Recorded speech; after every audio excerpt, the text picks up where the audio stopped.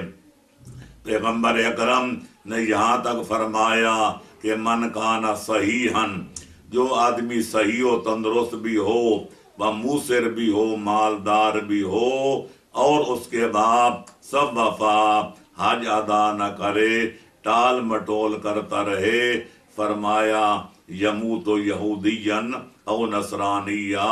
وہ یہودی ہو کر مرے یا نصرانی مرے، اس کا اسلام سے کوئی تعلق نہیں ہے۔ اور یہی قرآن مجید کا فیصلہ ہے کہ للہ علی الناس حج البیت من استطاع الیہ سبیلا ومن کفر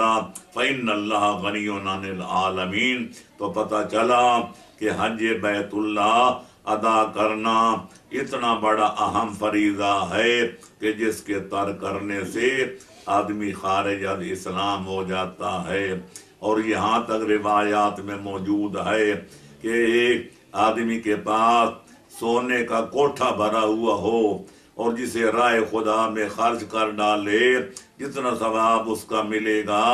ایک حج کا ثواب اس ثواب سے زیادہ ہے جو اللہ کی راہ میں پورے سونے کا کوٹھا خرچ کر دیا جائے۔